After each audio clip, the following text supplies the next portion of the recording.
జాంబవంతుడు శ్రీరామచంద్రుని దగ్గరికి వచ్చి నమస్కరించి, ప్రభు, వారధి కట్టడం పూర్తయింది, కానీ వారధి కావలసినంత వెడల్పుగా రాలేదు. అందులో మన సైన్యాన్ని వరుసగా నిలబెట్టి ఒకరి తర్వాత ఒకరిని పంపించాలి అని చెప్పాడు.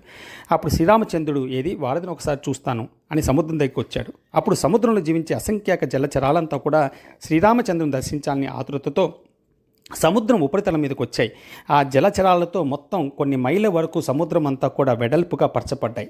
అప్పుడు శ్రీరామచంద్రుని వాటిని చూసి సంతృప్తి వ్యక్తం చేశాడు. కానీ జాంబవంతుడు గ్రహించలేక, శ్రీరామచంద్రుని యొక్క మహత్యం తెలుసుకోలేక, ప్రభు, ఈ జలచరాలు మిమ్మల్ని చూడడానికి వచ్చాయి, అందువల్ల వీటి మీద మనం కాలు పెడితే ఇవి మనం మునిగిపోతాము అని చెప్పాడు. చెప్పిన వెంటనే శ్రీరామచంద్రుడు, ఏది ఒక పెద్ద బండరాయి వాటి మీద వేయి, జలచరాలు లోపలికి వెళ్తాయి లేదో చూద్దాం అని అన్నాడు. అప్పుడు జాంబవంతుని శ్రీరామచంద్రుని యొక్క లీల అర్థమయ్యి జాంబవంతుడు శ్రీరామచంద్రుని పాదాలకి నమస్కారం చేశాడు.